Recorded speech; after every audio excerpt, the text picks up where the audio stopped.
उत्थाय प्रतिबोधितां भगवता नारायणेन स्वयं व्यासेनाग्रथितां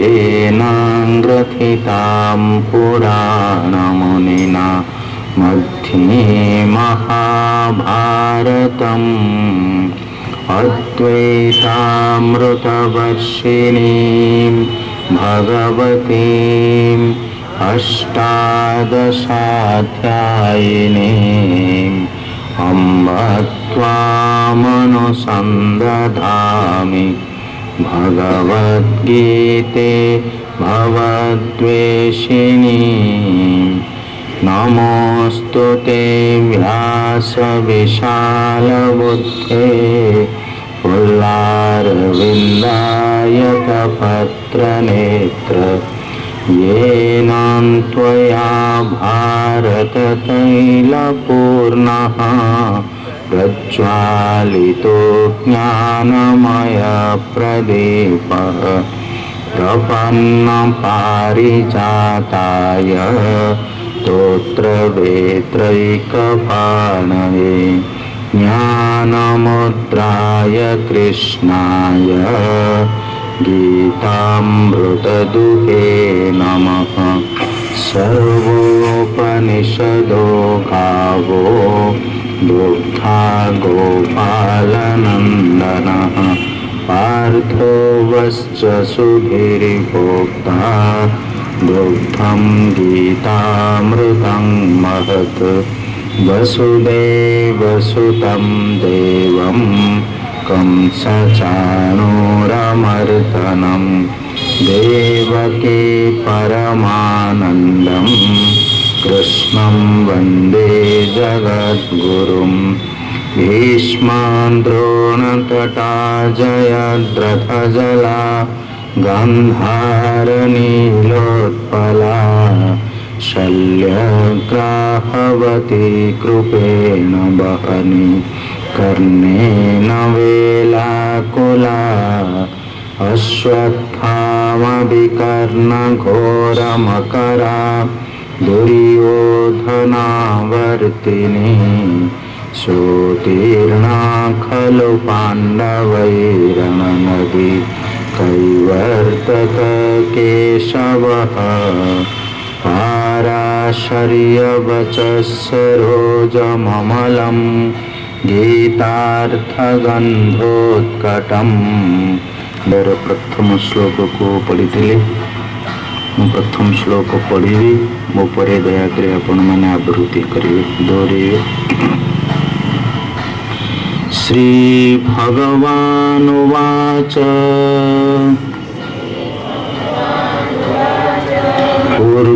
ऊर्ध्वमूलमधः शाखम् अश्वत्थं प्राहुरव्ययम् छन्दांसि यस्य पर्णानि यस्तं वेद स वेदवित्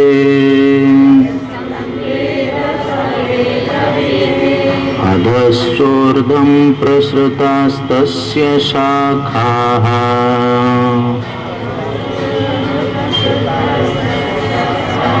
गुणा प्रवृद्धा विषया प्रवालाः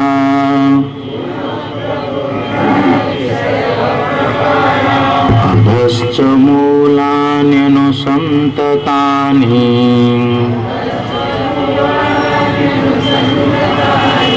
कर्मानुबन्धेनि मनुष्यलोके।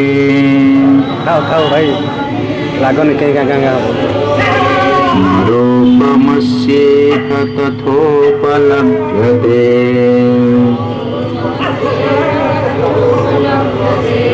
नान्तो न चादिर्न च सम्प्रतिष्ठा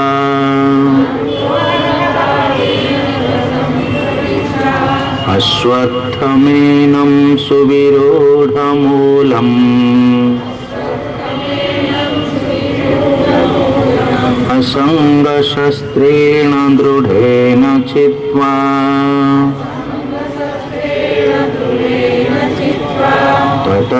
पदं तत्परिमार्गितव्यम् यस्मिन् गता न निवर्तन्ति भूयः तमेव चाद्यं पुरुषं प्रपद्ये यतः प्रवृत्ति प्रसृता पुराणी।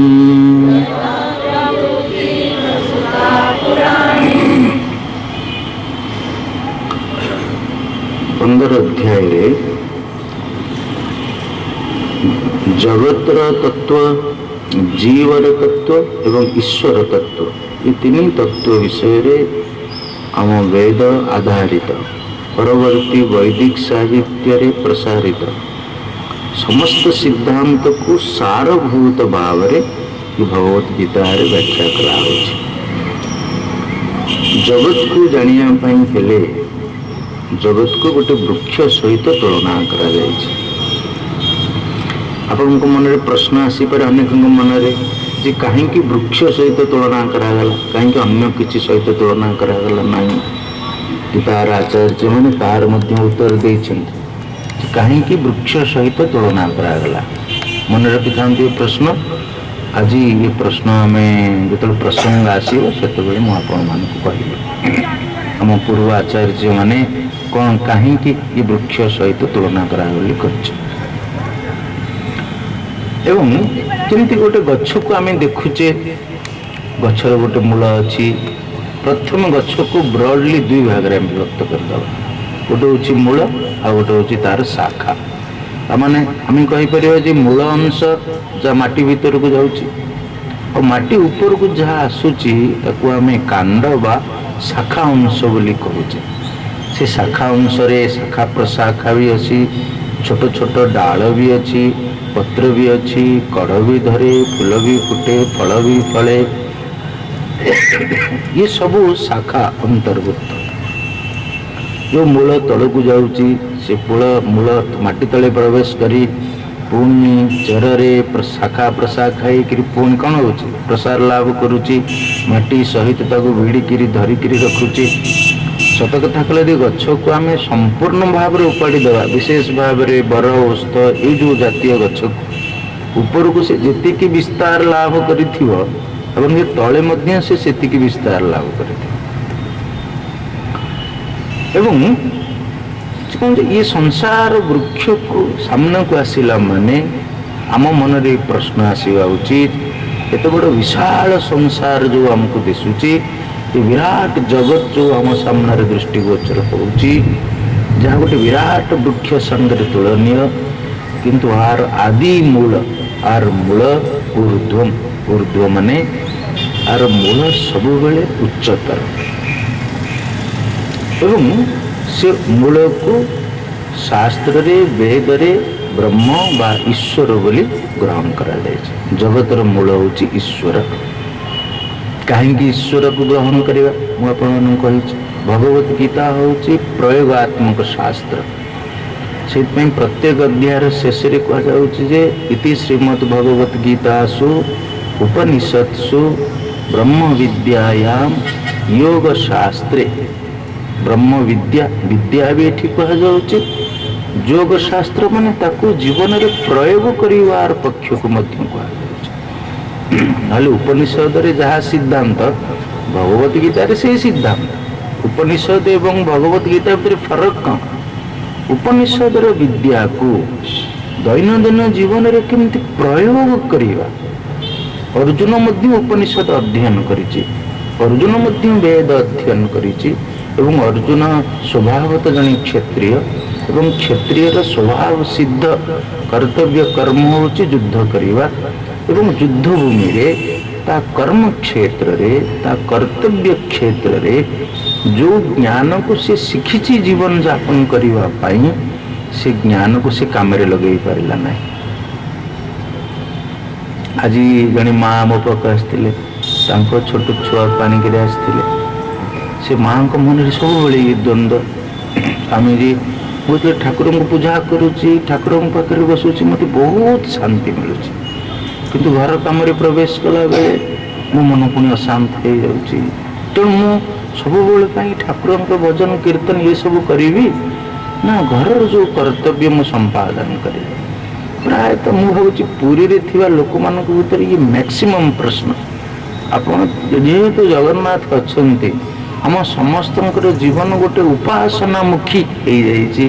ଜଗନ୍ନାଥଙ୍କ ପାଖକୁ ଯିବା, ଜଗନ୍ନାଥଙ୍କୁ ଦର୍ଶନ କରିବା, ଜଗନ୍ନାଥଙ୍କୁ ଚାହିଁ ରହିବା, ଜଗନ୍ନାଥଙ୍କର ଭଜନ କୀର୍ତ୍ତନ କରିବା, ଆକୁ ହିଁ ଆମେ ଆଧ୍ୟାତ୍ମିକ ଜୀବନ ଭିତରେ ସୀମାବଦ୍ଧ କରି ରଖୁଛେ। କିନ୍ତୁ ସମାଜ ପ୍ରତି ଯେଉଁ କର୍ତ୍ତବ୍ୟ, ନିଜ ପରିବାର ପ୍ରତି ଯେଉଁ କର୍ତ୍ତବ୍ୟ, ଅଫିସରେ କାମ କଲାବେଳେ ଆମର ଯେଉଁ କର୍ତ୍ତବ୍ୟ, ଇଏ ଯେଉଁ କର୍ତ୍ତବ୍ୟ କର୍ମ ଯାହାକୁ ଆମେ ସଂସାର ବୋଲି କହୁଛେ, ଯାହାକୁ ଆମେ ଜଗତ ବୋଲି କହୁଛେ, ତା ସହିତ ଏ ଜଗନ୍ନାଥଙ୍କର କିଛି ସମ୍ପର୍କ ଅଛି ନା ନାହିଁ? ଆସନ୍ତା କାଲିଠାରୁ ଯେତେବେଳେ ଜଗନ୍ନାଥଙ୍କୁ ପ୍ରଣାମ କରିବେ, ଯଦି ଆପଣଙ୍କ ଭିତରେ ଏଇ ଖ୍ୟାଲ ଆସିଲା ଇଏ ହେଉଛି ମୂଳ ଏବଂ ସେ ମୂଳର ଡାଳ ଶାଖା ପ୍ରଶାଖା କୋଉ ପର୍ଯ୍ୟନ୍ତ ବ୍ୟାପିଛି, କୋଉ ପର୍ଯ୍ୟନ୍ତ? ମୋ ବ୍ୟକ୍ତିଗତ ଜୀବନ ପର୍ଯ୍ୟନ୍ତ। ମାନେ ଜଗନ୍ନାଥଙ୍କ ପାଖରୁ ଆରମ୍ଭ କଲେ ହେଲା ମୂଳ, ମୂଳ ଧୀରେ ଧୀରେ ପ୍ରସାର ଲାଭ କଲା ସମାଜ, ସମାଜକୁ ପୁଣି ପ୍ରସାର ଲାଭ କଲେ ଆପଣଙ୍କ ପରିବାର, ପରିବାରରୁ ପୁଣି ପ୍ରସାର ଲାଭ କଲା ଆପଣଙ୍କ ବ୍ୟକ୍ତିଗତ ଚାକିରି, ଚାକିରିରୁ ପୁଣି ପ୍ରସାର ଲାଭ କଲା ଆପଣଙ୍କର ବ୍ୟକ୍ତିଗତ ଜୀବନ, ନିଜ ଗାଧେଇବା ଏବଂ ନିଜର ଖାଇବା, ନିଜର ଶୋଇବା, ଇଏ ମଧ୍ୟ ସେଇ ମୂଳର ଏକ ଅଂଶ ବିଶେଷ। ଯେମିତିକି ମୂଳ ଚ୍ଛେଦନ କଲେ ଡାଳ ମଧ୍ୟ ଶୁଖିଯାଏ, ସେମିତି ଡାଳ ଚ୍ଛେଦନ କଲେ ମୂଳ ଶୁଖିଯାଏ ନାହିଁ, କିନ୍ତୁ ମୂଳକୁ କଷ୍ଟ ହୁଏ ନା ନାହିଁ? ଏ ଯେଉଁ ସଂସାରକୁ ଭଗବାନଙ୍କ ସହିତ ଆମେ ଯୋଡ଼ି ପାରୁନେ ବା ଭଗବାନଙ୍କୁ ସଂସାର ସହିତ ଯୋଡ଼ି ପାରୁନେ, ଏ ଦୁଇଟା ଯାକକୁ ପରସ୍ପର ଅଲଗା କରିଦେଇଛେ ଏବଂ ଫଳରେ ଏଭଳି ଭାବରେ ଆମ ସାମ୍ନାରେ ଏକ ସ୍ଥିତି ଆସିକରି ପହଞ୍ଚିଛି, ଇଏ ପରସ୍ପରକୁ ବିରୋଧ କରୁଛନ୍ତି। ବୁଝିପାରିଲେ ନା? କହିବାର ଅର୍ଥ ବୁଝିଲେ? ଏବଂ ଏ ବିରୋଧ କରିଥିବା ହେତୁ ବହୁତ ଲୋକ ସୋକଲ, ବହୁତ ଲୋକ ଆଧ୍ୟାତ୍ମିକ, ଜଗନ୍ନାଥ ମନ୍ଦିର ଭିତରେ ସେମାନଙ୍କର ବ୍ୟକ୍ତିତ୍ୱ ଗୋଟେ ପ୍ରକାର, ଠାକୁର ପୂଜା କଲାବେଳେ ସିନସିୟରଲି କରିବେ, କିନ୍ତୁ ନିଜର କର୍ମ କଲାବେଳେ ସିନସିୟରଲି କରିବେ ନାହିଁ। ଠାକୁର ପୂଜା କଲାବେଳେ ବହୁତ କନସେନ୍ଟ୍ରେସନ୍ ଶ୍ରଦ୍ଧାର ସହିତ କରିବେ, ଆନନ୍ଦର ସହିତ କରିବେ, କିନ୍ତୁ ନିଜ କର୍ତ୍ତବ୍ୟ କର୍ମ କଲାବେଳେ ସେ ସିନସିୟରିଟି ନାହିଁ, ସେ କନସେନ୍ଟ୍ରେସନ୍ ନାହିଁ, ସେ ଆନନ୍ଦ ନାହିଁ, ସେ ହର୍ଷ ନାହିଁ, ସେ ଉଲ୍ଲାସ ନାହିଁ। ଏଇଭଳି ଏକ ବିରୋଧାଭାସ ଜୀବନକୁ ଦେଖି ଆପଣମାନଙ୍କର ଉତ୍ତର ପିଢ଼ି, ଆପଣଙ୍କର ପିଲାମାନେ କହୁଛନ୍ତି ଏ ଭଗବାନ ଭଗବାନ ଏଟା ସବୁ ବେକାର। ଯଦି ମୋ ମା ଠାକୁର ପୂଜା କରି ମୋ ପ୍ରତି ଥିବା ସ୍ନେହ ଶ୍ରଦ୍ଧାକୁ ଅବହେଳା କଲା, ତାହେଲେ ସେ ଠାକୁର ମୋର ମିତ୍ର ହେଲେ ନା ମୋର ଶତ୍ରୁ ହେଲେ?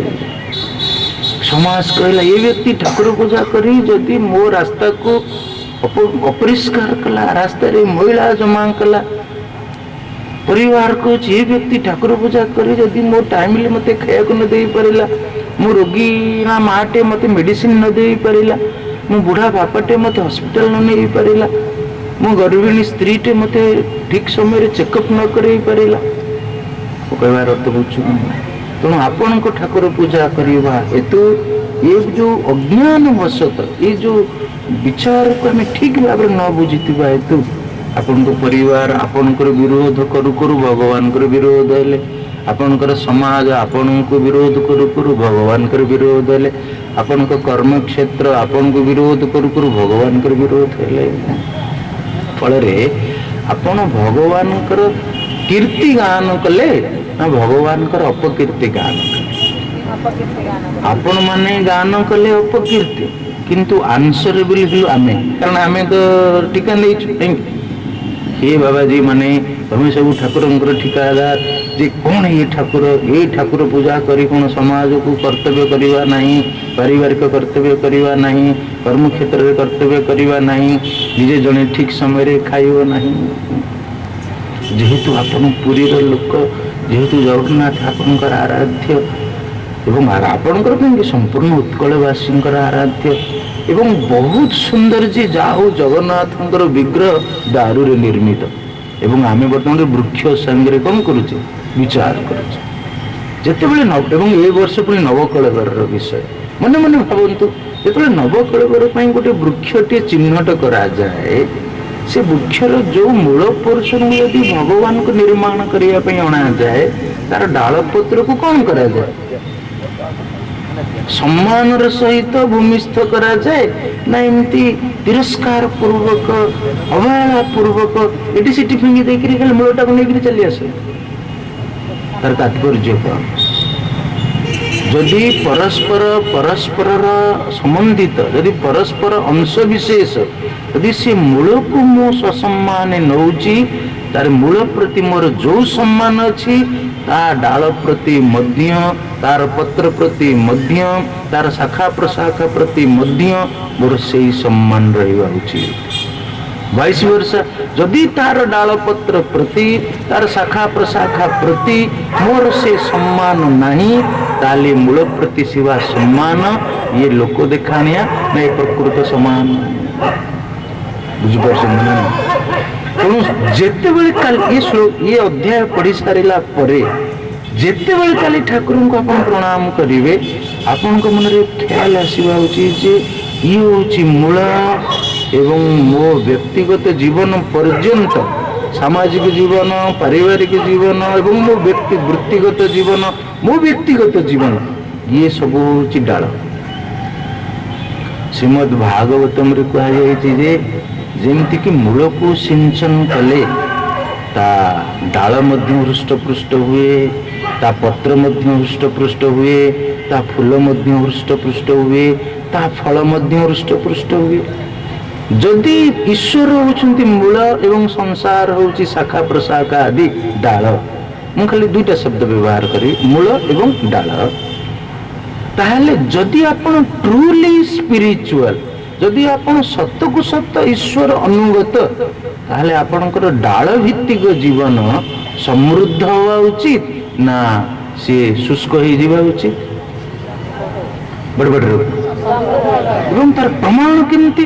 ଆପଣ ଭଗବାନଙ୍କୁ ଭଲ ଭାବରେ ବୁଝିଛନ୍ତି, ଭଗବାନଙ୍କୁ ଭଲ ଭାବରେ ଭଲ ପାଆନ୍ତି, ଭଗବାନଙ୍କୁ ଭଲ ଭାବରେ ସମର୍ପିତ ବୋଲି ତାର ପ୍ରମାଣ ହେଉଛି ଆପଣଙ୍କ ସାଂସାରିକ ଜୀବନ କେତେ ସମର୍ପିତ, ତାର ପ୍ରମାଣ ହେଉଛି ଆପଣଙ୍କର ସାଂସାରିକ ଜୀବନ କେତେ ସମୃଦ୍ଧ, ତାର ପ୍ରମାଣ ହେଉଛି ଆପଣଙ୍କର ସାଂସାରିକ ଜୀବନ କେତେ ସରସ। ବୁଝିପାରିଲେ ନା? ଇଏ ହେଉଛି କାହିଁକି ନା ସିଏ ହେଉଛି ମାଟି ତଳେ, ମାଟି ତଳେ ମୂଳ କ'ଣ କାହାକୁ ଦିଶୁନି।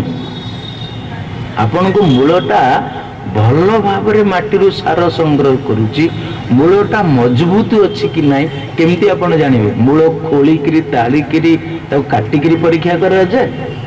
କେମିତି ପରୀକ୍ଷା କରାଯାଏ? ତା ଡାଳ ପତ୍ର ଯଦି ହୃଷ୍ଟପୃଷ୍ଟ ହେଇଛି, ଛନଛନିଆ ପତ୍ର ହେଇଛି, ଡାଳ ଗୁଡାକ ଭଲ ହେଇଛି, ସୁନ୍ଦର ଫୁଲ ଫୁଟୁଛି, ଟାଇମଲି ଫଳ ଫଳୁଛି, ଗଛର ବାହାରକୁ ଦେଖିଲେ ଆପଣ ଅନୁମାନ କରିଦେବେ ଯେ ତା ମୂଳ ନିଶ୍ଚିତ ଭାବରେ କ'ଣ ହେଇଛି? ଭଲ ଅଛି। ଆପଣମାନେ ସବୁ ନଡ଼ିଆ ଗଛ ଲଗେଇଛି, ନଡ଼ିଆ ଗଛ ଯଦି ଶୁଖିଯାଏ ଆପଣ କ'ଣ, ଆରେ ତା ମୂଳକୁ ବୋଧେ ଉଇ କାଟିଦେଲାଣି, ତା ମୂଳକୁ ବୋଧେ କାଟିଦେଲାଣି ସବୁ। ତେଣୁ ଯଦି ଆପଣଙ୍କର ସାଂସାରିକ ଜୀବନ, ସୋକଲ୍ ସାଂସାରିକ ଜୀବନ, ଇଏ ଅଧ୍ୟାୟର ଶେଷରେ କୁହାଯାଉଛି ଯେ ଥରେ ସିଦ୍ଧାନ୍ତକୁ ଜଣେ ବୁଝି ସାରିଲା ପରେ ତା ପାଇଁ ଆଉ ଆଧ୍ୟାତ୍ମିକ ଜୀବନ ଏବଂ ସାଂସାରିକ ଜୀବନ ଦୁଇଟା ଅଲଗା ଜୀବନ ହେଇକିରି ନଥାଏ, ସେ ଗୋଟେ ହେଇଯାଏ। ସର୍ବବିତ୍ ଭଜତି ମାମ୍ ସର୍ବଭାବେନ ଭାରତ, ସର୍ବଭାବେନ ସ ମାମ୍ ଭଜତି। ସେ ଠାକୁର ପୂଜା କଲା ବେଳେ ବି ତା ସଂସାର ପାଇଁ ପୂଜା କରୁଥାଏ, ତା ସଂସାର କର୍ମ କଲା ବେଳେ ବି ତା ଠାକୁରଙ୍କୁ ପୂଜା କରୁଥାଏ। ଆମର କ'ଣ ହେଉଛି, ଠାକୁର ପୂଜା କଲା ବେଳେ ସଂସାର ମନେ ପଡ଼ିଲେ ସଂସାରକୁ ଘୃଣା କରୁଛେ, ସଂସାର କାମ କଲା ବେଳେ ଠାକୁର ଯଦି ମନେ ପଡ଼ୁଛନ୍ତି ଆପଣଙ୍କ ପରିବାର ଲୋକ ଠାକୁରଙ୍କୁ ଘୃଣା କରୁଛନ୍ତି। ହଉଛି ନା ନାହିଁ? ଇଏ ଗୋଟିଏ ପରସ୍ପରକୁ କମ୍ପ୍ଲିମେଣ୍ଟିଂ କରିବା ଉଚିତ, ଇଏ ପୂର୍ଣ୍ଣାଙ୍ଗତା ହେବା ଉଚିତ ନା ଇଏ ପରସ୍ପରକୁ ବିରୋଧ କରିବା ଉଚିତ? ପ୍ରତ୍ୟେକ ମୁହୂର୍ତ୍ତରେ ସୋକଲ୍ଡ ସ୍ପିରିଚୁଆଲ ପର୍ସନ ଏ ଯେଉଁ ନିଜ ଭିତରେ ଯେଉଁ ବିରୋଧାଭାସ ଦେଇକରି ଆପଣ ଗତି କରୁଥିବା ହେତୁ ଆପଣଙ୍କ ଭିତରେ ସବୁବେଳେ ଫ୍ରିକ୍ସନ୍ ଚାଲିଛି, ଆପଣଙ୍କ ଭିତରେ ସବୁବେଳେ ଯୁଦ୍ଧ ଚାଲିଛି। ଯୁଦ୍ଧ ହେଉଛି କ'ଣ? ଯଦି ପରସ୍ପରକୁ ବିରୋଧ କରୁଥିବା ଦୁଇଟା ପକ୍ଷ ଏକାଠି ହୁଅନ୍ତି, ପରସ୍ପର ଭିତରେ କ'ଣ ଆସେ? ଯୁଦ୍ଧ ଚାଲେ। ତେଣୁ ଆପଣଙ୍କ ଭିତରେ ଏ ଯେଉଁ ଫ୍ରିକ୍ସନ୍, ଆପଣଙ୍କ ଭିତରେ ଏ ଯେଉଁ ଯୁଦ୍ଧ, ଆପଣଙ୍କ ଭିତରେ ସବୁବେଳେ ଅଶାନ୍ତ ଅସ୍ଥିର, ଯେଉଁ ହୃଦୟ ସବୁବେଳେ ଅଶାନ୍ତ, ସେ ହୃଦୟ କେମିତି ସୁଖ ଅନୁଭବ କରିବ? ଗୀତା କହୁଛି ଅଶାନ୍ତସ୍ୟ କୁତଃ ସୁଖମ୍। ବୁଝିପାରୁଛନ୍ତି? ତେଣୁ ଯଦି ପ୍ରଥମ ଶ୍ଲୋକକୁ ଆମେ ଭଲ ଭାବରେ ବୁଝିଛେ, ପ୍ରମାଣ ହେଉଛି କାଲି ସକାଳେ ଜଗନ୍ନାଥ ମନେ ପଡ଼ିବା ମାତ୍ରେ, ମୂଳ ମନେ ପଡ଼ିବା ମାତ୍ରେ କ'ଣ ମନେ ପଡ଼ିବ? କ'ଣ ମନେ ପଡ଼ିବ? ଡାଳ ପତ୍ର ପର୍ଯ୍ୟନ୍ତ ସବୁ ମନେ ପଡ଼ିବ। ଡାଳ ପତ୍ରକୁ ଦେଖିବା ମାତ୍ରେ କ'ଣ ମନେ ପଡ଼ିବ? ମୂଳ ମନେ ପଡ଼ିବ। ସେଠୁ ଆରମ୍ଭ ହେଇକରି ଆପଣଙ୍କ ଘର ପର୍ଯ୍ୟନ୍ତ ବ୍ୟାପିଛି, ଆପଣଙ୍କ ଘର ଆପଣଙ୍କ ପର୍ଯ୍ୟନ୍ତ। ଗୋଟେ ମା ଯଦି ଏତିକି ବୁଝିଯାଏ, ମୁଁ ଠିକ ସମୟରେ ଖାଇଲେ ମୁଁ ସୁସ୍ଥ ରହିବି, ମୁଁ ସୁସ୍ଥ ରହିଲେ ମୋ ପିଲାର ଠିକ ଯତ୍ନ ନେଇପାରିବି, ମୋ ପିଲାର ଠିକ ଯତ୍ନ ନେଲେ ମୋ ପରିବାର ଠିକ ରହିବ, ମୋ ପରିବାର ଠିକ ରହିଲେ ସମାଜର ଗୋଟେ ଅଙ୍ଗ ସୁସ୍ଥ ରହିଲା, ଏ ସମାଜର ଅଙ୍ଗ ଠିକ ରହିଲେ ଏ ସୃଷ୍ଟି ଠିକ ରହିବ, ଏ ସୃଷ୍ଟି ଠିକ ରହିଲେ ଭଗବାନ ଖୁସି ହେବେ। ତେଣୁ ମୁଁ ଖାଇବା ଠିକ ସମୟରେ ପ୍ରକାରାନ୍ତରେ ଭଗବାନଙ୍କ ସହିତ ସମ୍ବନ୍ଧିତ ହେଉଛି ନା ନାହିଁ? ଇଏ ହେଉଛି ପୂର୍ଣ୍ଣାଙ୍ଗ ଜୀବନ, ଇଏ ହେଉଛି ଜୀବନର ପୂର୍ଣ୍ଣତା। ଜୀବନକୁ ଖଣ୍ଡ ବିଖଣ୍ଡିତ କରନ୍ତୁ ନାହିଁ। Don't compartmentalise your life. ଇଏ ଗୋଟେ ଅଲଗା ଜୀବନ, ସିଏ ଗୋଟେ ଅଲଗା ଜୀବନ, ସିଏ ଗୋଟେ ଅଲଗା ଜୀବନ, ଇଏ ଭିନ୍ନ ଭିନ୍ନ ସବୁ କମ୍ପାର୍ଟମେଣ୍ଟ କରିବା ହେତୁ ଆପଣ ସୋ ମେନି ୱାର୍କ ଟୁଗେଦର କେମିତି କରିବେ କନଫ୍ୟୁଜ ହେଇଯାଉଛନ୍ତି। ଟାଇମ କେମିତି ମ୍ୟାନେଜ କରିବେ, କାହାକୁ କେତେବେଳେ କରିବେ, କାହାକୁ ପ୍ରାୟୋରିଟି ଦେବେ, କାହାକୁ କମ୍ କରିବେ। ତେଣୁ ଭିତରେ ଜାମ୍ ହେଇ ବ୍ୟସ୍ତ ବିବ୍ରତ ହେଇ ଠାକୁର ପୂଜା କଲାବେଳେ ପରିବାରକୁ ଚିଡ଼ିଲେ, ପରିବାର କାମ କଲାବେଳେ ଠାକୁରକୁ ଚିଡ଼ିଲେ, କାହିଁକି ମୋତେ ପରିବାର ଦେଲେ, ଠାକୁରକୁ ଚିଡ଼ିଲେ। ସବୁଦିନ ଉଠି ଠାକୁର ପୂଜା କଲାବେଳେ ଟିକେ ବସେଇ ଠାକୁର ପୂଜା କରେଇ ଦେଉନାହାନ୍ତି, ବୁଝିପାରିଲେ ନା? ତେଣୁ ଆପଣ ତ ସଦାନନ୍ଦ ଆଉ ହେଇପାରିବେ ନାହିଁ, ଚିଡ଼ିଚିଡ଼ାନନ୍ଦ ହେବେ। ଠାକୁର ପୂଜା କଲାବେଳେ ଚିଡ଼ିଲେ, ସଂସାର କଲାବେଳେ ଚିଡ଼ିଲେ, କାଲି ତ ଚିଡ଼ିଲେ ଚିଡ଼ିଲେ ଚିଡ଼ିଲେ ଚିଡ଼ିଲେ। ଯଦି ବା କେତେବେଳେ ସନ୍ଧ୍ୟାବେଳେ ସମୟ ପାଇଁ ମନ୍ଦିରକୁ ଗଲେ କ'ଣ ପ୍ରାର୍ଥନା କଲେ? କାହିଁକି ଭଗବାନ କଲ ଏଡ଼େ ହେନିମାନ? ଆଚ୍ଛା, ଭଗବାନଙ୍କର କିଛି କାମ ନାହିଁ, ଖାଲି ଆପଣଙ୍କୁ ହେନିମାନ କରୁଛନ୍ତି। ସିଏ ଗୋଟେ ଲୋକ ସୁନ୍ଦର ସୃଷ୍ଟି ତିଆରି କରୁଛି, ସିଏ ହେଉଛି ସତ୍ସ୍ୱରୂପ ଚିତ୍ସ୍ୱରୂପ ଆନନ୍ଦ ସ୍ୱରୂପ। ଯିଏ ସତ୍ସ୍ୱରୂପ ଚିତ୍ସ୍ୱରୂପ ଆନନ୍ଦ ସ୍ୱରୂପ, ସିଏ ଯାହାକୁ ସୃଷ୍ଟି କରିବ, ଭଲ ଲୋକଟି ସୃଷ୍ଟି କଲେ ଗୋଟେ ଭଲ ସୃଷ୍ଟି କରିବ ନା ଗୋଟେ ଖରାପ ସୃଷ୍ଟି କରିବ? ସିଏ ସର୍ବଶକ୍ତିମାନ, ସିଏ ଯାହା ସୃଷ୍ଟି କଲା ସିଏ ଶକ୍ତିଯୁକ୍ତ ହବ ନା ହୀନିମାନ ହବ? କିନ୍ତୁ ଆପଣ ତାର ଏଭଳିଆ ଗୋଟେ ସୃଷ୍ଟି ଯେ ସବୁ ଲୋକଙ୍କୁ କହିଲେ ଯେ ଦେଖରେ ମୋ ବାପା ହେଉଛି ଗୋଟେ ଦୁର୍ବଳ ବ୍ୟକ୍ତିଟେ, ସେ ମୋତେ ହୀନିମାନ କରି ତିଆରି କଲା, କାହିଁକି ଭଗବାନ କଲ ଏଡ଼େ ହୀନିମାନ? ତେଣୁ ଆପଣ ଜଗନ୍ନାଥ ମନ୍ଦିରରେ ଥାଇକରି ଭଜନ ବୋଲୁ ବୋଲୁ ଯିଏ ନୂଆକରି ଜଗନ୍ନାଥଙ୍କୁ ଡାକିବାକୁ ଆସିଥିବ, ଆରେ ଏ ଲୋକଟା ତ ସବୁଦିନ ଆସେ, ମୁଁ ଦେଖୁଛି, ତାକୁ ଦେଖିକିରି ମୁଁ ଡାକୁବାକୁ ଆସିଲି, ଏ ଲୋକଟା କ'ଣ ଖାଲି ହିନିମାନିଆ କରୁଛି? ନାଇଁ ନାଇଁ ବାବା, ମୋର ହିନିମାନ ହବାର ଦରକାର ନାହିଁ। ତେଣୁ ସେ ଭାଗିଲା, ସିଏ ଆଉ ଗଲାନି ମନ୍ଦିର। ଊର୍ଧ୍ୱମୂଲମ୍ ଅଧଶାଖମ୍ ଅଶ୍ୱତ୍ଥଂ ପ୍ରାହୁ ଅବ୍ୟୟମ୍ ଛନ୍ଦାଂସି ୟସ୍ୟ ପର୍ଣାନି ୟଃ ତମ୍ ବେଦ ସ ବେଦବିତ୍। ଯିଏ ସଂସାରକୁ ଏଇଭଳି ଭାବରେ ଜାଣେ, ଆପଣଙ୍କ ସଂସାର କୋଉ ଭଳିଆ ନା ସେ ସଂସାରର ମୂଳ ହଉଛନ୍ତି ଆପଣ, ଡାଳ ହଉଛି କିଏ? ମୋ ଛୁଆ, ମୁଁ ମୋ ଛୁଆ, ମୁଁ ମୋ ଛୁଆ, ମୁଁ ମୋ ଛୁଆ। ନାଇଁ, ତାମାନେ ଆପଣଙ୍କ ସଂସାର ଏଇ ଦୁଇଟା ଭିତରେ ସୀମାବଦ୍ଧ। ଆପଣ ଗୋଟେ ଛୋଟିଆ ଖୋସା ତିଆରି କରିଦେଇ ଗୋଟିଏ ଛୋଟିଆ ସର୍କଲ ଭିତରେ ଆପଣ ଭାବିଲେ ଆମର ହଉଛି ପୂର୍ଣ୍ଣାଙ୍ଗ ଜୀବନ, ମୋ ସଂସାରର ମୂଳ ହଉଛି ମୁଁ, ମୋ ସଂସାର ଡାଳ ହଉଛି ମୋ ଛୁଆ। ଇଏ ଯୋଉ ସଂସାରକୁ ବୁଝିବା, ଇଏ ସଂସାରକୁ ପାର୍ସିଆଲି ବୁଝିବା ନା ସଂସାରକୁ ସାମଗ୍ରିକ ଭାବରେ ବୁଝିବା? ଯିଏ ପାର୍ସିଆଲି ଦେଖେ ତାକୁ ତ ଆମେ ଅନ୍ଧ କହିପାରିବା ନାହିଁ, ତାକୁ ଆମେ କଣା କହିବା, ନହେଲେ ଟେରା କହିବା। କାରଣ ଆପଣ ଗୋଟେ ପାର୍ଟକୁ ହୋଲ ଭାବରେ ନେଉଛନ୍ତି, ତାକୁ ଆସକ୍ତି କୁହାଯାଏ। ଯିଏ ଗୋଟେ ଅଂଶକୁ ସମଗ୍ର ବୋଲି ଭାବେ, ये जो संसार वृक्षर ताकू पुणी व्यापक कराऊँच परवर्ती 2 नंबर श्लोक अधश्च ऊर्ध्वं प्रसृतास्तस्य शाखाः गुणं प्रवृद्धा विषय प्रवाला। अधश्च ऊर्ध्वं प्रसृताः तस्य शाखा तस्य तस्य संसार वृक्षस्य शाखा आर जो शाखा माने अधश्च ऊर्ध्वं प्रसृता मंडला गोटे मूल ईश्वर बाकी तल को जहाँ आसला सब हूँ कौन शाखा से शाखारू किछि किछि शाखा ऊपर को भी बढ़ी थाए किछि किछि शाखा तल मुहां भी बढ़ी। अधश्च ऊर्ध्वश्च प्रसृता तस्य शाखा।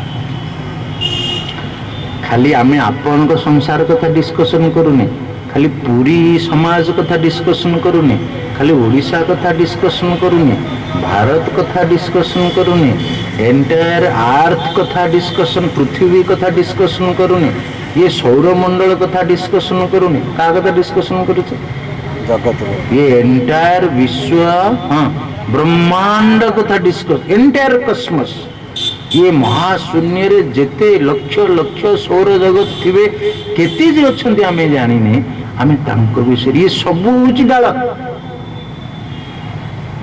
एवं ये सबुर मूल जीए ताको ईश्वर कहा जाए ऊर्ध्व मूलम कना हमको डाल दिसुची मूल दिसुनी तो डाल को देखी मूल को कोन करिवा बुझिबा जहा दिसुची ताको देखी जहा दिसु नाही ताको आमे बुझिबा। यदि आपण भल भाव खाद्य खाऊछंती यदि आपण को भोक होउची आपण जानले हाँ मो पेट ठीक अछि कहीं ठीक समय रे भोक होउची। फलेन परिचयते इफेक्ट रु कॉज को जानिबा कार्य रु कारण विषय रे जानिबा बुझ पाले ना से जो शाखा गोटे शाखा ऊपर को गई आ गोटे शाखा तल को गई माने कौन ये एंटायर विश्व ब्रह्मांड रे जिते प्रकार जीव अच्छी जिते प्रकार प्राणी अच्छी ये समस्त सृष्टि की अध्यात्म दर्शन रे से माने 3 भाग रे विभक्त कर गुण प्रवृद्धा ये सब गुण मानक द्वारा मोटा आई प्रवृद्ध होई गोटे हूँ सात्विक आ गोटे हूँ राजसिक आ गोटे हूँ तामसिक किछि सृष्टि सात्विक किछि सृष्टि राजसिक किछि सृष्टि तामसिक जे सात्विक सृष्टि से हला पॉजिटिव जे राजसिक एवं तामसिक से हला कौन नेगेटिव। देखो मॉडर्न साइकोलॉजी हम एंशिएंट साइकोलॉजी पर ये फर्क मॉडर्न साइकोलॉजी तो एबे आरंभ हैला सी ग्रॉसली देखिले एंटायर जिंस को दी भाग कर दे गोटे पॉजिटिव गोटे नेगेटिव किंतु हम ऋषि माने they go to the cross section of it से माने पूरा माइन्यूटली गोटे होची पॉजिटिव आ गोटे होची नेगेटिव आ गोटे होची इन बिटवीन से पॉजिटिव की जाई परिबो से कोन नेगेटिव की जाई परिबो गोटे होची सात्विक गोटे होची तामसिक आ जे राजसिक से राजसिक चाहिए सात्विक की भी जाई परिबो राजसिक चाहिए कोठी तामसिक भी आसी परिबो। राजसिक गोटे एभलिया पर्सनालिटी ताको आपण पॉजिटिव भी कहि परिबे नहीं ताको आपण कोन नेगेटिव भी कहि परिबे नहीं तार उभय प्रति तार फ्रीडम अछि से सात्विक हे परिबो से तामसिक हे परिबो तो से करे no no don't only say J positive और नेगेटिव आम ताको 3 भाग रे विभक्त करछु गोटे होछि सात्विक जे प्योरली 100% पॉजिटिव युधिष्ठिर 100% पॉजिटिव। बहुत लोगों मन रे प्रश्न भगवान कहीं कृष्ण कहीं अर्जुन को गीता कहले कहीं युधिष्ठिर को गीता कहले नहीं तमने अर्जुन तांको फ्रेंड बोली पक्षपात कले कि युधिष्ठिर होची युधिष्ठिर से कॉन्फिडेंटली जे युद्ध हबो सात्विक डिसीजन ए डिसिसिव पर्सन सात्विक। दुर्योधन होची तामसिक से मध्य स्थिर जे युद्ध निश्चित भाव रे हबो आगे माने ए जो अर्जुन जे राजसिक से केते बेले हबो केते बेले हबो केते बेले हबो केते बेले हबो ଧୋବରା ମୁକୁଟ ପିନ୍ଧି ତାରକସି କଣ ଯୋଉ ସାଞ୍ଜୁ ବାନ୍ଧି ଧନୁ ତୀର ଧରି ସେ ତୁଣୀର ବାନ୍ଧି ରଥ ଉପରେ ବସି କୃଷ୍ଣଙ୍କୁ ଯାଇକରି ତାଙ୍କ ଘରୁ ରିକ୍ୱେଷ୍ଟ କରି ଡାକି ସଜ ବାଜେଇକିରି ଯୁଦ୍ଧ ଉପରେ ପହଞ୍ଚିଗଲା ଏବଂ ଯୁଧିଷ୍ଠିର କହିଲେ ତୁ ମୋର ହଉଛି 1 ନମ୍ବର, ତୁ ହଉଛି Sachin Tendulkar, match winning player. ବୁଝିପାରିଲେ ନା? ଯୁଧିଷ୍ଠିର ତାକୁ ଅର୍ଜୁନକୁ ଦାୟିତ୍ୱ ଦେଇଦେଲେ। ଠିକ ଯୁଦ୍ଧ ଭୂମିରେ ଆସି ପହଞ୍ଚିଲା ପରେ ଯେତେବେଳେ ବ୍ୟାଟିଂ ଆସି ପହଞ୍ଚିଲା ସେ କହୁଛି ନା ନାଇଁ ଇଏ ଦୁର୍ଯ୍ୟୋଧନ, ଇଏ ଦ୍ରୋଣ, ଇଏ ଭୀଷ୍ମ, ଇଏ ଧାର୍ତରାଷ୍ଟ୍ର, ଏମାନେ ତ ଆମ ସବୁ ନିଜର, ଆମେ କାହିଁକି ତାଙ୍କ ସାଙ୍ଗରେ ଯୁଦ୍ଧ କରିବା? ତେଣୁ ସେ କୋଉ ପଟର? ସେ ନା ଯୁଧିଷ୍ଠିରର ବିଚାରକୁ ସମର୍ଥନ କରୁଛି ନା ଦୁର୍ଯ୍ୟୋଧନର ବିଚାରକୁ ସମର୍ଥନ କରୁଛି? ଆପଣଙ୍କ ଭିତରେ 90% ଏଇ ଟାଇପର। ସିଏ ବି ଯାହା କହୁଛି ଠିକ, ଇଏ ବି ଯାହା କହୁଛି ଠିକ। ହଁ କି ନା ନାଇଁ? ହଁ ସେ ତ ଠିକ, ହଁ ଏଇଟା ତ ଠିକ, ଆରେ ତୁ କଣ ଭାବୁଛୁ ଠିକ? ନା ମୁଁ ଭାବି ପାରୁନି କୋଉଟା ଠିକ। ସେମାନଙ୍କୁ ସାଇକୋଲୋଜିରେ କୁହାଯାଏ ଫେନ୍ ସିଟର। ଫେନ୍ ସିଟର ଏଇ ମଝିରେ ଥାନ୍ତି ଯୋଉମାନେ ଫେନ୍ ସିଟର, ଯୋଉମାନଙ୍କ ମାଇଣ୍ଡରେ ଗୋଟେ ସ୍ଥିର ନିଷ୍ପତ୍ତି ନାହିଁ, କ୍ଲାରିଟି ନାହିଁ, କନଭିକ୍ସନ ନାହିଁ, ଡିସିସନ ଠିକ ଭାବରେ ନେଇପାରନ୍ତି ନାହିଁ, ତାଙ୍କୁ ଯିଏ ଯେତେବେଳେ ଯୋଉ ପଟକୁ ଟାଣି ନେଇପାରିବ। ବୁଝିପାରିଲେ ନା ନାଇଁ? ହଁ କି ନା ନାଇଁ? ଏବଂ ଏଇ ଲୋକମାନେ ବହୁତ ଡେଞ୍ଜରସ୍। ଆଜି ଦେଖିଥିବେ ସେମାନେ ଜିନ୍ଦାବାଦ ଜିନ୍ଦାବାଦ ପତାକା ଧରିଥିବେ, କାଲି ଦେଖିଲା ବେଳକୁ ମୁର୍ଦାବାଦ ମୁର୍ଦାବାଦ ପତାକା ଧରିଥିବେ। କାହିଁକିନା ତାଙ୍କର ଜିନ୍ଦାବାଦ ମୁର୍ଦାବାଦ ଏଥିରେ କିଛି ଫରକ ନାହିଁ। ଆମକୁ ଯଦି ଦିନକୁ ମଜୁରୀ ମିଳିଲା, ଗଣ୍ଡେ ଖାଇବାକୁ ମିଳିଲା, ବସରେ ଯିଏ ଆଣିଲା, ଆମେ ଯାହା ଧରିବୁ। ଏଗୁলো ହଉଛି ବହୁତ ଡେଞ୍ଜରସ୍। ତେଣୁ ସାତ୍ଵିକ, ହଁ, ଆଉ ଗୋଟେ ହଉଛି ରାଜସିକ, ଆଉ ଗୋଟେ ହଉଛି ତାମସିକ। ଯିଏ ସାତ୍ଵିକ ତାକୁ ଉର୍ଦ୍ଧ୍ୱ କୁହାଗଲା, କାରଣ ସାତ୍ଵିକ ମନ ହିଁ ଆମକୁ ଉର୍ଦ୍ଧ୍ୱ ଆଡକୁ ନବ। ଉର୍ଦ୍ଧ୍ୱ ମୂଲମ୍, ଈଶ୍ୱର ଅନୁସନ୍ଧାନରେ ସାତ୍ଵିକ ମାଇଣ୍ଡ ହିଁ ଯାଇପାରିବ। ରାଜସିକ ମାଇଣ୍ଡ, ତାମସିକ ମାଇଣ୍ଡ କୁଆଡକୁ ଯିବ ନା ଆମକୁ ସଂସାର ଆଡକୁ ନବ। ଅଧସ୍ତ ସେ ଆମକୁ ତଳ ଆଡକୁ ନବ। ତଳ ଆଡକୁ ମାନେ ଈଶ୍ୱରଙ୍କ ଠାରୁ ଅଲଗା କରି। Please understand. ଇଏ ଅଧ ଉର୍ଦ୍ଧ୍ୱ କହିବାର ତାତ୍ପର୍ଯ୍ୟ ହଉଛି ଯଦି ଆପଣଙ୍କ ମାଇଣ୍ଡ ସାତ୍ଵିକ ହେଲା, ଆପଣ ନ ଚାହିଁଲେ ମଧ୍ୟ ନିୟର ଟୁ ଈଶ୍ୱର ହେବେ। ଯଦି ଆପଣଙ୍କ ମନରେ ରଜୋଗୁଣ ଏବଂ ତମ ଗୁଣ ବାସ ଅଧିକା ହେଲା, ଆପଣ ଚେଷ୍ଟା କରୁଥିଲେ ଯିବା ପାଇଁ ମଧ୍ୟ ଆପଣ ଧୀରେ ଧୀରେ କୋଉଠି ଆସିବେ କହିଲେ? ଦୂରେଇ ଆସିବେ। ଯଦି ମନ ଶାନ୍ତ, ଯଦି ଅନ୍ତଃକରଣ ଶୁଦ୍ଧ, ଯଦି ଭିତରେ ରାଗ ଦ୍ୱେଷ ନାହିଁ, ଆପଣ ନ ଚାହିଁଲେ ବି ଆପଣଙ୍କୁ ବହୁତ ଆନନ୍ଦ ମିଳିବ, ଆପଣଙ୍କୁ ବହୁତ ଖୁସି ମିଳିବ।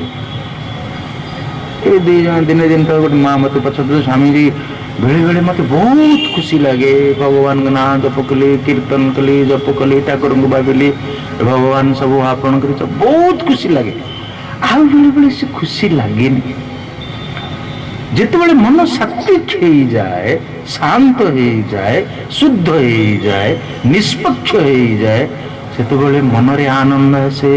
ମନ ଆନନ୍ଦର ନିକଟବର୍ତ୍ତୀ ହୁଏ, ମନ ଶାନ୍ତିର ନିକଟବର୍ତ୍ତୀ ହୁଏ, ମନ ପଜିଟିଭର ନିକଟବର୍ତ୍ତୀ ହୁଏ, ମନ ଶକ୍ତିର ନିକଟବର୍ତ୍ତୀ ହୁଏ। ଦୟା, କ୍ଷମା, କରୁଣା, ସ୍ନେହ, ଶ୍ରଦ୍ଧା, ଭଲ ପାଇବା, ଅଲ୍ ପଜିଟିଭିଟିର ନିକଟବର୍ତ୍ତୀ ହବ।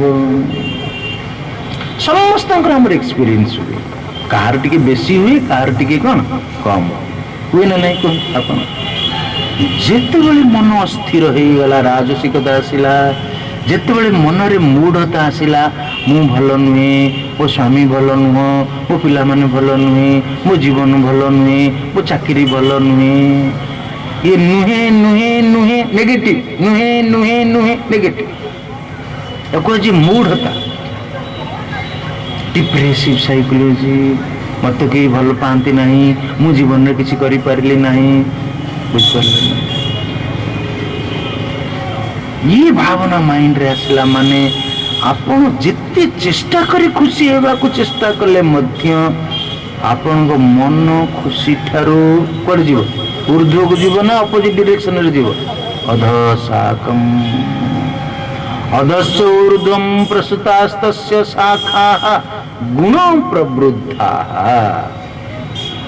गुण मानक द्वारा ये कौन है प्रवृद्ध होची ये जो शाखा तेणु संसार रे everything you have freedom Manish हिसाब से आमर फ्रीडम अच्छे आपण सत्य गुण को बढ़ेले आपण संसार सात्विक हम सात्विक संसार अभिवृद्ध हम आपण रजगुण को बढ़ेले आपण राजसिक संसार अभिवृद्ध हम आपण तम गुण को बढ़ेले आपण तामसिक संसार कौन हम अभिवृद्ध हम। विषय प्रवाला प्रवाल मान हूँ मुकुल गछर जो अगटा नहीं लीलिया पोर्सन जी बढ़ू थाए ताको अग्रमुकुल कहुए गोटे हूँ कक्ष मुकुल आ गोटे हूँ अग्रमुकुल जो नीलिया पोर्सन टा गोटे डालर ऊपर पोर्सन टा थाए नीलिया थाए से बढ़ी बढ़ी बढ़ी बढ़ी ताको प्रबाल बोली कहुए। मो मन रे जदि सत्य गुण आसिला मते सात्विक जिनिस सब भल लगे।